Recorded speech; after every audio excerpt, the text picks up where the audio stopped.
Hey everybody, this is Ian here from ENJ Music, and today I'm going to be talking a little bit about the Subtractor polyphonic synthesizer in Reason.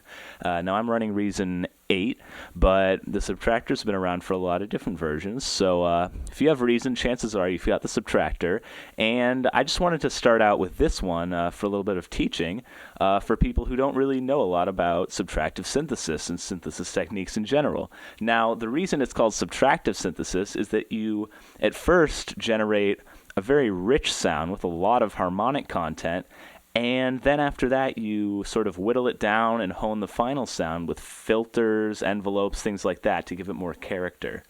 Now, I'm going to address the oscillator section first because the oscillators are really where the sound is created, so that's where you get your original rich sounds to subtract from. I'm going to start with the oscillators 1 and 2, then I'll talk about the noise one, then we'll move on to other features. So let's get started. Right now I've only got one oscillator active. You can see the other one has a dim light, which means it's not on. If you turn that on, it'll toggle.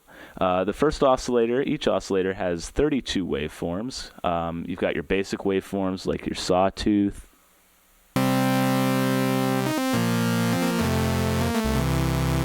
you've got your square waves,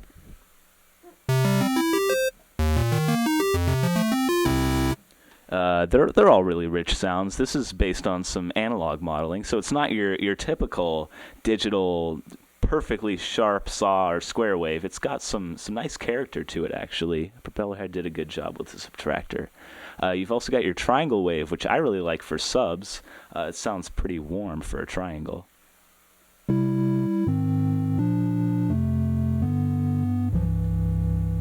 And finally, you have your other basic waveform, the sine wave, just a pure tone. And then you've got a bunch of other ones, which are basically variants of the first four with some twists, and they're good for a lot of other sounds. I'll just let you listen to a few of them before I talk about some of the other oscillator features. So here's just a few. Just a little bit different than a saw. Kind of a ringy square. That one's really interesting, actually. That one's definitely good for bells. Has sort of an FM-y feel. And speaking of the FM, you've got an FM knob over here. So if I turn on the second oscillator, you can mix in instant FM.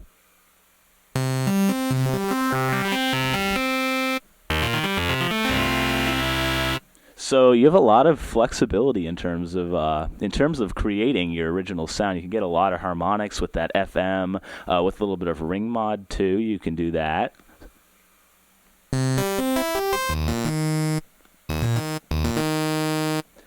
Now you see I turned on the second oscillator. You can have both active at the same time, but I'm going to turn the second one off for now and switch the first one to a saw just so you can hear what these phase modes do. Now, in default, it's on the off mode, but if you press the mode button, it's going to go to multiply mode, which basically creates a copy of the waveform and multiplies it by itself.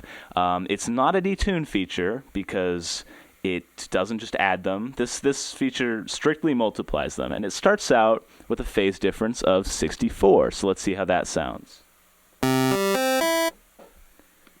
Back to original. So at the 64, there's no phase difference, which means that they're just sort of making the whole output louder. But if we change the phase, you can hear that the multiplying starts to make the sound more interesting.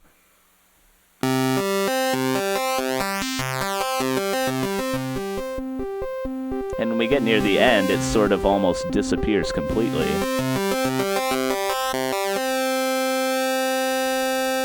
And the phase can be modulated down below in the mod section, which I'll talk about later, but that's a nice feature to have. Now I'm going to go to the subtractive feature, and basically what this does, it does the same thing as the multiply. It creates a copy of the oscillator, but instead of multiplying it, it subtracts it. Now at 0, you're going to get, I think, nothing. I was wrong. So this is without any change. Now I'm going to sweep it around, and you're going to hear that at some points there's some phasing stuff going on. You'll see what's happening. Yeah, at 0, there's no sound. It's a perfectly subtracted signal, so there's no output. So you can tell that it's actually subtracting, because when they're at the same phase, there's nothing. So that's a good feature. And of course, you do get your fifths, as I talked about before. If I just turn on this other oscillator, and you can do some phase stuff. You can get some really cool sounds pretty quickly, just by dialing in some different parameters. Get a little detune going, a little FM, and you can get some crazy sounds. I know that's like ear piercing, but you can really get a whole lot of different stuff going on.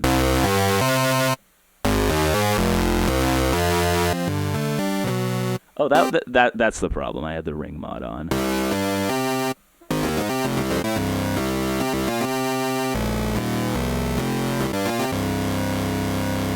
And finally, you have a noise generator. And that's a really nice feature to have in a synth as small as this. It's got a whole color knob to change it from stuff like white noise to more like pink noise. I'm going to turn down the oscillators so you can just hear the noise. So that's the white noise. Now I'm going to turn down the color. And you get some very sort of down-filtered, beautiful noise, good for effects and stuff like that. And you can also choose the decay. So at 127, it's just going to stay there. But if it's almost like having another envelope, because a lot of people like to add the noise in just at the attack. So this is a nice feature to have in the noise oscillator, just to be able to dial it down. So I can put that in, raise the color a little more, mix back in my oscillators, and I don't know if you can hear that too well, but I do have the noise at the beginning of the attack. So that's a really nice feature to have, the decay knob being a separate feature in the noise instead of having to apply a envelope. That's definitely a good feature on this synth. Now I'm going to move on to the filter. So this filter, it's a multi-mode filter, and you've got a lot of different options. You've got 2 low pass, 12 and 24 dB. 24 dB is just a sharper slope, so more frequencies cut out above the cutoff frequency, and I'll let you hear the 12 because that's the default. It's a nice warm filter. I'm going to put some resonance in.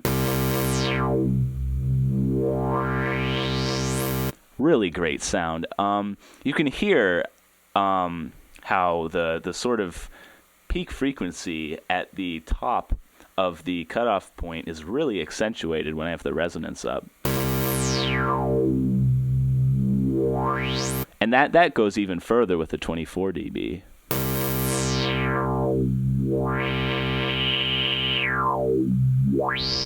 Really warm sound. It's pretty unique. As a low-pass filter goes, it sounds a little bit like the Moogs, but not really that close. Every filter in here has its own personality, and you can also get the band pass, which is a really great sound design feature. Just selecting a small band of the sound, really taking out a lot of harmonics, and it's a good tool if you want to get a really specific type of sound from your initial oscillators. You've also got your high-pass filter for getting just the high frequencies. And finally, you have a notch filter, which is sort of more of an effect. Just sort of accentuates, decentuates it. That's not a word. I don't think it's a word. It takes out a certain frequency in the spectrum. So you can sort of hear the whole really sweeping when I get further up. And of course, you can modulate that too. You can get a great sound. And you can also turn on a second filter, which is a 12 dB per octave low-pass filter. You can't change the second one. It's just that mode. But it's nice to have if I have a high-pass filter.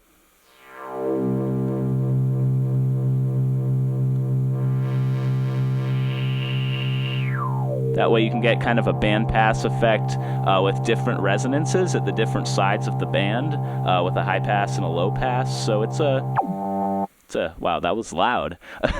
It's a good feature to have. So I definitely like that about this, but let's turn that filter off for now. You can also link the filters, so if you're modulating one, the other one will modulate too, which is definitely a good feature. Now I'm just going to set this to the 24 dB low pass. I like that one a lot. I'm going to set the filter down, and I'm going to move on to the envelopes. Now, the filter envelope is pretty straightforward as far as envelopes go. ADSR, attack, decay, sustain, release. The attack is going to affect how quickly the filter comes in. The decay is going to affect how quickly the filter goes back down to the sustain amount.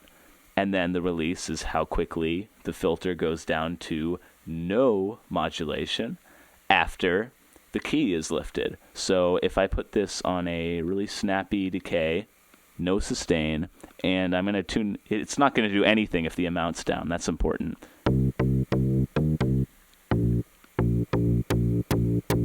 And there you go. Now you've got the filter going.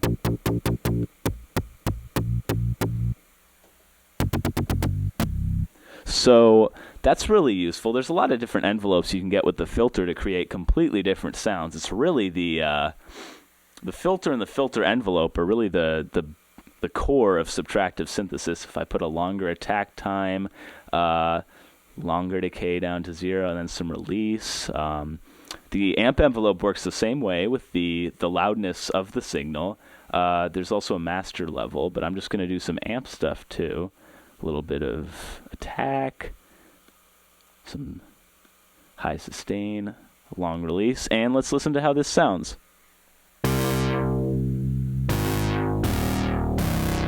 If I up the resonance, we're going to get a really nice analog-y sound. That is fat. So after the envelopes and the filters, we've also got a separate envelope for modulation, which is really great for a synth like this, which is sort of an homage to the original subtractive synthesizers, and they didn't have a mod envelope. They just had their filter and amp envelopes. So this is a real treat. You can use this to modulate 6 different parameters. You can do oscillator 1 pitch, so that's going to be pretty obvious. Let's tune in some attack and decay.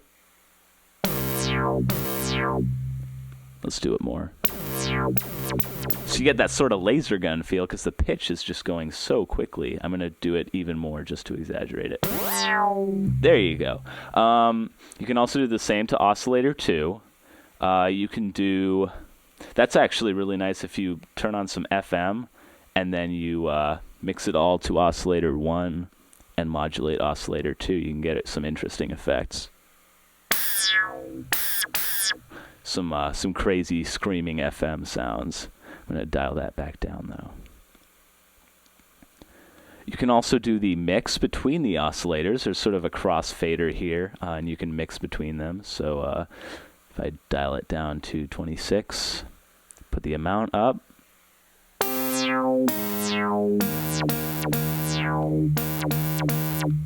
The second one is a 5th up, so if I put the attack up, you'll hear the 5th fade in. You can also, of course, modulate the amount of FM. I'm not going to go too crazy with that because we've been getting some clipping.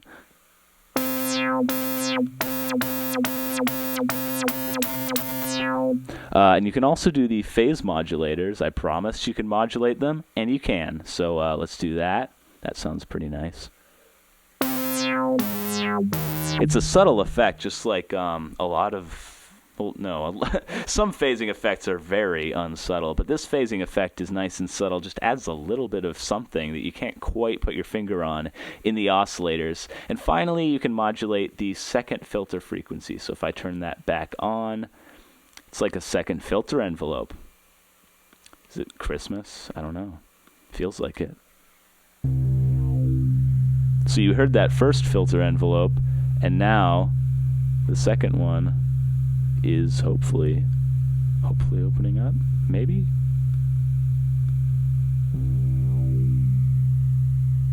Yeah, no, I think we're just out of frequency at this point. Let me.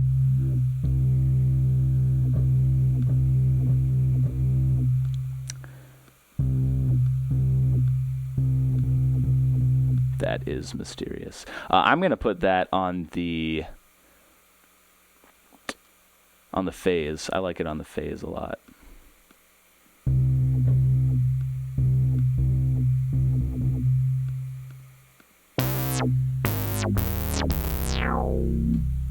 So now I'm going to talk about the LFOs. So you've got two LFOs. The second LFO applies to each note separately, since this is a polyphonic synthesizer if you want it to be. Up here you've got the polyphony. Right now it's at 8 voices. You can turn it down to 1, and then it'll be monophonic. I'll try to play 2 notes. It's on Sunray Trigger right now, so you get that crazy flittering note sound. But if you put it on legato, dial in some portamento, which is just glide between 2 notes. That's all it is. This just tells how long it takes to get from one note to the other. Suddenly you have that sort of wibbly wobbly sound.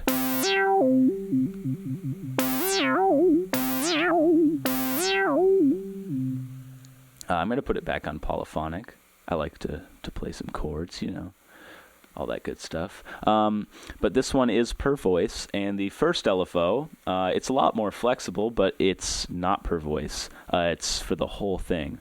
So it's got 6 different waveforms. You've got a triangle, you've got an upsaw, downsaw, square, you've got sample and hold, and you've got smooth random. So you can also sync it. You can't sync the second one, but you can sync the first one to your tempo, which is pretty useful. If you don't, you just have these numbers. If you do, you have beautiful time divisions. So I'm going to sync it to 6/4. Why not? No, that's boring. 3/16. What a classic sound. So you can do, let's do filter frequency. Just dial in some amount, and bam. You've got a wub sound. That's all it takes. That's all it takes to be a dubstep producer. So there you go. The lesson's done. No, but that you can do a lot of cool things with just 6 destinations, 6 waveforms for this. I always like putting the one of my absolute favorite features in synths is sample and hold on the filter and sync. There's no sync in this, unfortunately, which is kind of a bummer, but of course there is filter. So I'm gonna just put some sample and hold on here, unsync it.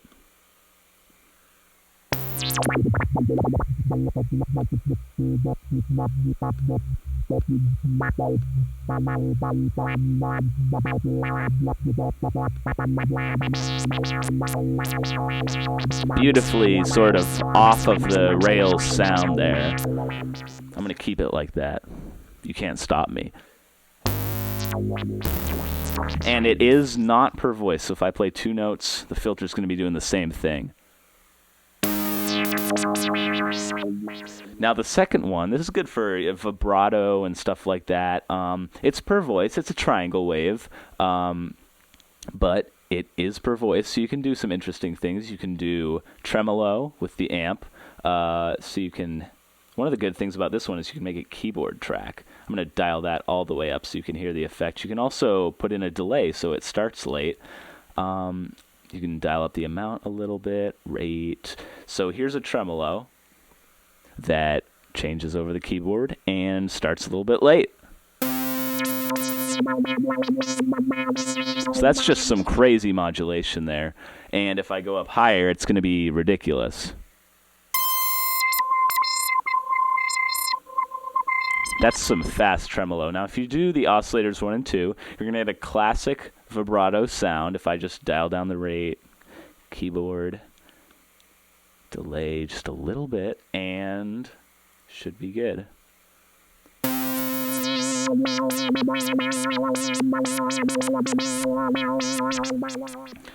And of course you can modulate that with the mod wheel. So if you go over here, the mod wheel has a little modulation section, which is very useful. It's almost like this has its own matrix, but it doesn't. So you can change all sorts of things with the mod wheel. You can change the filter frequency.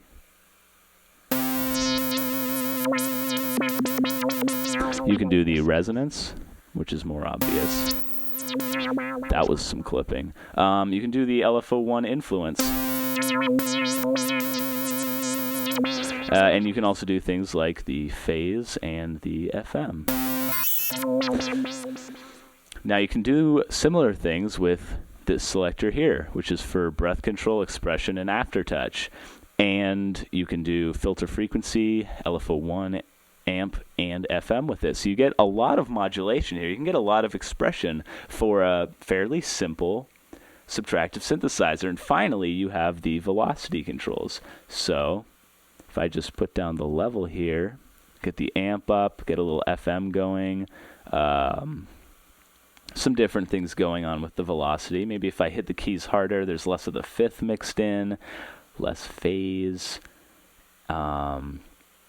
mod envelope, yeah, you can get all sorts of things going on.